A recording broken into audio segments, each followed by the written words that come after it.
Nous vous saluons dans le nom précieux de Jésus et nous voulons vous dire aujourd'hui, nous sommes revenus pour vous parler du secret pour opérer dans le surnaturel.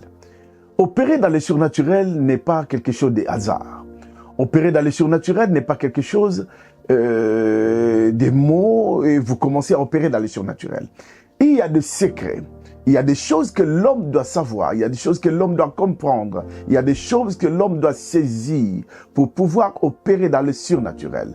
Alors, c'est ces choses-là que nous voulons aujourd'hui vous divulguer, vous parler, pour que nous ne puissions plus continuer à opérer dans le naturel seulement, mais que nous puissions aussi entrer dans le monde du surnaturel. Le secret pour opérer dans le surnaturel. Qu'est-ce qu'un secret? Dans le monde spirituel, les résultats visibles sont souvent le fruit des réalités invisibles. Beaucoup aspirent à voir la puissance de Dieu se manifester dans leur vie, mais peu comprennent les principes et les mystères qui gouvernent le surnaturel. Il y a des principes qui gouvernent le surnaturel. Il y a des mystères qui gouvernent le surnaturel. Et ça, c'est des choses auxquelles nous voulons parler aujourd'hui. Un secret, c'est quoi? Selon la Bible, un secret est une connaissance cachée, réservée à ceux qui cherchent et qui marchent avec Dieu. Écoute, le secret spirituel appartient à ceux qui craignent Dieu. Regarde ce que la Bible dit. Les choses cachées sont à l'Éternel, notre Dieu. Les choses révélées sont à nous et à nos enfants à perpétuité, afin que nous mettions en pratique toutes les paroles de cette loi Deutéronome 29, 29. Mais écoute encore un autre verset. L'amitié de l'Éternel est pour ceux qui le craignent, et son alliance leur donne instruction. Dit Psaume chapitre 25, le verset 14. Donc, de cela, nous pouvons dire qu'il y a des dimensions spirituelles que Dieu ne révèle qu'à ceux-là qui le cherchent sincèrement de tout cœur. Le royaume de Dieu fonctionne par des principes cachés, bien-aimés. La Bible dit, il vous a été de connaître le mystère du royaume des cieux, mais à eux, cela n'a pas été donné, dit Jésus dans Matthieu, chapitre 13, le verset 11. En fait, le miracle, la puissance, les anges, la gloire de Dieu ne sont pas les fruits des hasards. Il existe des principes et des secrets qui, lorsqu'ils sont appliqués, ouvrent les portes du surnaturel. La gloire, la puissance, guérir les malades, ressusciter les morts, accomplir des choses qui dépassent l'humain, ne sont pas des choses au hasard. Mais il faut appliquer des principes. Et ces principes, dès que vous les appliquez, c'est comme quelqu'un qui ouvre la porte au surnaturel. Donc, aujourd'hui, j'aimerais parler de secrets pour opérer dans le surnaturel. Alors, voici les secrets fondamentaux qui permettent à un chrétien d'entrer dans la dimension du miraculeux et de la puissance divine. Premier secret, une intimité profonde avec Dieu. Je parle de l'intimité profonde avec Dieu. Bien-aimé, la puissance vient de la présence de Dieu. La puissance ne vient pas de l'extérieur. La puissance, la vraie, je parle de vrai. Je parle de la puissance de Dieu. Ça ne vient que de la présence de Dieu. Tous les hommes et femmes qui ont marché dans le surnaturel ont eu une relation profonde et constante avec Dieu. Si tu n'as pas une relation profonde et constante avec Dieu, tu ne peux pas vivre le surnaturel dans ta vie. La Bible dit, mais ceux qui se confient à l'Éternel, ceux qui se confient à l'Éternel, renouvellent leur force, ils prennent leur vol comme les aigles. Ils courent et ne se lasseront point. Ils marchent et ne se fatiguent point. Ésaïe 40, 31. Quand tu te confies à l'Éternel, voilà les portes commence à s'ouvrir pour toi. Tu ne peux pas te fatiguer. Tu prends la vol, tu commences à monter. Donc la clé, c'est d'abord se confier. Il faut avoir une intimité avec Dieu pour que tu commences à monter et aller plus loin. Deuxième chose, Jésus passait des nuits entières en prière avant de faire des miracles que tu connais. Jésus ne passait pas toute la nuit comme ça sans pour autant entrer en relation avec son Père, d'où est la source des miracles. Moïse montait sur la montagne avant de descendre avec une gloire surnaturelle sur son visage. Mais notre ami Daniel priait 3 fois par jour et avait des visions et des révélations du futur. En fait, le principe que toi tu dois comprendre, plus nous passons du temps avec Dieu, plus nous recevons sa puissance. Tu dois développer une vie de prière intense. Tu dois consacrer des moments et des moments dans la présence de Dieu. Si tu ne développes pas l'intimité avec Dieu, tu ne développes pas le temps de prière avec Dieu, tu ne prends pas des moments dans la présence de Dieu, bien-aimé, et tu ne verras pas les surnaturels. Recherche une communion continue avec le Saint-Esprit. C'est lorsque tu es dans la présence de Dieu. Je parle réellement de la présence de Dieu. Il y a de ceux-là qui sont en prière, mais qui ne sont pas dans la présence de Dieu. Et moi, je parle de ceux-là qui sont réellement dans la présence de Dieu. Et quand tu es dans la présence de Dieu, tu développes ta communion avec le Saint-Esprit, tu vas déclencher les miracles et les surnaturels dans ta vie. Le deuxième secret, une foi radicale, c'est la foi des miracles. Sans la foi, il est impossible de voir les surnaturels. Si tu n'as pas la foi, si tu doutes, si tu as peur, tu ne peux pas voir le miracle. Tu ne peux pas voir les surnaturels. Tu ne peux pas voir des choses changer dans ta vie. Parce que la Bible même en parle. Or, sans la foi, il est impossible de lui être agréable. Car il faut que celui qui s'approche de Dieu croit que Dieu existe et qu'il est le récompensateur, le rémunérateur de ceux-là qui le cherchent. Hébreux chapitre 11, le verset 6. Dans la Bible, tous ceux qui ont opéré dans le surnaturel avaient une foi inébranlable. Tu ne peux pas opérer dans le surnaturel. Tu ne peux pas entrer dans le monde du surnaturel sans pour autant avoir la foi. La foi, c'est quelque chose de très important. La foi, c'est la folie. La foi, c'est cette dimension où les gens ne te comprennent pas. La foi, c'est cette dimension où les gens disent, mais qu'est-ce qui se passe? C'est ça la foi. Et si tu n'entres pas dans ce domaine de la foi, tu ne peux jamais expérimenter le surnaturel dans ta vie. Élie a prié pour la pluie après 3 ans de sécheresse et n'a pas douté. Il n'a pas douté parce qu'il y a eu beaucoup de jours. Il n'a pas douté parce que ça fait longtemps, des mois et des mois, des années et des années. Non, il n'a pas douté. Il a dit, sinon à ma parole, il a dit, la pluie vient. Et voilà, c'est un homme qui a dit et il a cru à ce qui sortait de sa bouche. Jésus a marché sur l'eau et a dit à Pierre de faire la même chose. Matthieu 14, 29. Et Pierre a marché, il a fait la même chose. Il n'a pas douté, il a marché. Mais quand le doute est venu, c'est alors que Pierre a commencé à s'enfoncer dans l'eau. Donc, en fait, le monde des surnaturels est déclenché par la foi. Si tu as la foi, si tu ne doutes pas, tu verras que les choses vont changer dans ta vie. Paul et Silas ont chanté dans la prison et les portes se sont ouvertes. Acte 16, 25 à 26. En fait, je veux te dire quoi? La foi active et déclenche les surnaturels. La foi active les surnaturels. La foi déclenche les surnaturels.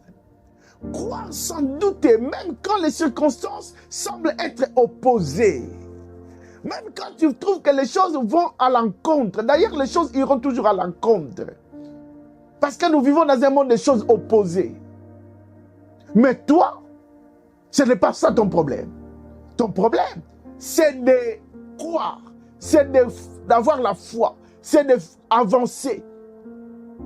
C'est de s'opposer à ce que tes yeux sont en train de voir. Proclamer la parole de Dieu avec autorité. Agir avec foi en imposant les mains aux malades et en prenant des risques spirituels. Si tu ne prends pas de risques, si tu n'essayes pas, mais rien ne va commencer. Il faut que tu essayes. Il faut que tu prennes les risques. Même si aujourd'hui tu ne vois rien, demain tu continues. Tu ne vois rien, mais après demain tu verras les choses changer. En fait, un homme de foi, c'est un homme qui entre dans un monde de risques. Il risque. Il se jette dans le vide. Il est comme ça, il avance. Il croit ce qu'il est en train de faire. Il pose des actes, mais il croit ces actes-là. Il dit des choses, il croit à ce qu'il est en train de dire. Et c'est alors que les miracles, le surnaturel vont se déclencher. Troisième secret, le pouvoir de la parole. Ce que je peux aussi appeler déclaration prophétique. Écoutez, le monde spirituel réagit à la parole déclarée. Le monde spirituel réagit à la parole déclarée. Est-ce que tu n'as jamais entendu quelqu'un, parce qu'il y a eu un problème, il commence à parler, et la situation se calme dans la famille. Mais pourquoi? Parce que le monde spirituel écoute la parole. La Bible dit, la mort et la vie sont au pouvoir de la langue. Quiconque l'aime en mangera le fruit. Proverbe 18, 20, 21. Donc, le pouvoir de la langue t'amènera à vivre des choses extraordinaires. La mort et la vie, c'est au pouvoir de la langue. Si tu l'aimes, tu en mangeras le fruit. Il faut savoir proclamer des choses. Il faut savoir parler. Il faut savoir dire. L'exemple, c'est Dieu lui-même. Il a créé l'univers par sa parole. Dans Genèse chapitre 1, le verset 3. Jésus a ressuscité Lazare en l'appelant par son nom. Il n'a pas fait des gestes par la main, mais il a parlé, il a appelé. Ézéchiel a prophétisé aux ossements secs et ils ont repris vie. Écoutez, quand tu parles, si tu crois, même si ta situation était séchée, mais ça peut reprendre vie. Même si les choses étaient mortes, mais la vie peut revenir comme Lazare. Même s'il n'y a encore rien, tu peux parler et les choses peuvent venir à l'existence. En fait, nous devons comprendre que les paroles que nous lançons ont une puissance. Ce que tu déclares avec foi, c'est manifesté dans le naturel. En fait, quand tu parles, le surnaturel enregistre et exécute ces choses et l'envoie dans le naturel. Ce que tu dis, le monde spirituel prend ça et donne corps à tes paroles. Arrêtez de parler négativement. Déclarez les paroles de foi et de victoire. Prophétisez sur sa vie et sur les situations bloquées. Ta vie a un problème. Tu connais des problèmes. Tu traverses des situations. On me fait comme le prophète Ézéchiel. Prophétise sur ces ossements. Prophétise sur cette maladie. Prophétise sur ce que tu es en train de traverser. Qu'est-ce qui est bloqué? Mais parle. Parle. C'est alors que tu verras le surnaturel se manifester. Le quatrième secret. Une consécration et une vie de sainteté. Dieu ne se manifeste pas, ou Dieu ne manifeste pas sa gloire dans des vases impurs. La Bible dit, recherchez la paix avec tous et la sanctification, car sans laquelle personne ne verra le Seigneur. Quand on ne se sanctifie pas, quand la sanctification est éloignée de toi, tu ne peux pas voir le surnaturel. Hébreux chapitre 12, le verset 14. Bien-aimés dans le Seigneur, Élisée, le prophète, a reçu une double portion d'onction, car il était mis à part pour Dieu. Quand tu veux vivre le surnaturel, tu dois comprendre que tu dois être un homme mis à part. Tu es mis à part. En fait, les choses que tout le monde le fait, toi, tu ne peux plus le faire. Les choses que tout le monde a l'habitude de faire, toi, tu ne peux plus parce que tu es un homme mis à part. Être mis à part, c'est être mis à part pour Dieu. Tu deviens un instrument que seul Dieu peut utiliser et non le péché. Jean-Baptiste vivait dans le désert, dans une vie de consécration totale. Donc, on doit comprendre que quand on veut opérer dans le surnaturel, on doit être consacré, pas à moitié, mais totalement. Le fait d'être totalement à Dieu donne droit à la puissance de Dieu de venir s'installer en toi et de se manifester. Paul a vécu une vie de séparation radicale pour expérimenter la puissance divine. En fait, nous devons mener une vie de séparation avec le monde pour expérimenter la puissance de Dieu. Dieu a besoin de manifester sa puissance, mais cela appartient à nous, hommes, à nous les hommes, de nous séparer radicalement pour pouvoir expérimenter sa puissance. Plus on est pur, plus on devient un canal puissant de la gloire de Dieu. Plus on est pur, plus on devient un instrument entre les mains de Dieu. Plus on est pur, plus Dieu se sert de toi. Il faudra s'éloigner du péché et de la distraction. Il faudra se conserver pur pour Dieu. Se consacrer à Dieu en vivant selon sa parole. Cultiver une vie de sainteté intérieure et extérieure. Ne soignons pas seulement l'extérieur, parce qu'il y a la sainteté extérieure. Marchez, parlez, comme si vous ne... Même un fourmi ne peut pas mourir quand vous le piétinez. Ça, c'est la sainteté extérieure. C'est ce que Christ a appelé les tombeaux blanchis. Mais il y a la sainteté extérieure. Et c'est cette sainteté que Dieu voit. Parce que Dieu sonde le cœur et le rein. Cultivons une vie de la sainteté intérieure et extérieure. 5e secret. Le jeûne et la prière, accélérateur de la puissance de Dieu. Le jeûne n'est pas une option. C'est un catalyseur du surnaturel. Le jeûne n'est pas seulement pour certaines personnes. Mais tout enfant de Dieu qui veut vivre des choses extraordinaires doit comprendre que ce n'est pas une option, mais c'est un catalyseur pour que le surnaturel se déclenche. Écoute ce que Jésus a dit. Ces genres de démons ne sortent que par la prière et par le jeûne. Matthieu 17, 21. Moïse lui-même a jeûné 40 jours et a reçu les tables de la loi. Il y a des choses pour les recevoir, il faut jeûner. Qu'est-ce que je veux dire? Il y a des moments où Moïse est monté sur la montagne, mais il n'est pas revenu avec des tables de la loi. Mais quand il a jeûné 40 jours et 40 nuits, c'est alors que cet homme est revenu avec la table de la loi. Si tu veux revenir avec des miracles, des surnaturels auprès des hommes, tu dois passer des temps de jeûne et de prière. C'est alors que le surnaturel te donnera ce que tu as besoin. C'est alors que tes mains toucheront aux choses étranges. Jésus a jeûné 40 jours avant même d'entrer dans son ministère de puissance. Tu veux rentrer dans le ministère, mais tu ne sais pas jeûner. Tu es dans le ministère, mais le jeûne est loin de toi. Tu veux faire des grandes choses, mais tu ne jeûnes pas. Tu ne verras pas de fruits de ton ministère. Daniel a jeûné et a reçu des révélations prophétiques détaillées. Tu veux avoir des choses détaillées? Tu veux que Dieu puisse te parler, que tes oreilles écoutent? Tu veux entendre l'odeur de certaines choses? Tu veux que tes yeux puissent voir les choses détaillées? Mais tu as besoin de jeûner. Prier et jeûner. Le jeûne brise les limitations et accélère le percée spirituel. Le jeûne brise les limitations. Les barrières sont brisées quand on jeûne. Et ça donne l'accélération de percée spirituelle. Les gens qui passent des temps dans des jeûnes, c'est des gens qui brisent les barrières naturelles, mais qui entrent dans des choses spirituelles. Et ils entrent comment? Dans l'accélération divine. Ça, c'est quelque chose que je vais parler. L'accélération divine. Avoir une discipline régulière de jeûne et prière, c'est très important. Nous devons avoir une discipline de jeûner. Et ça doit être régulière, de jeûner et de prier.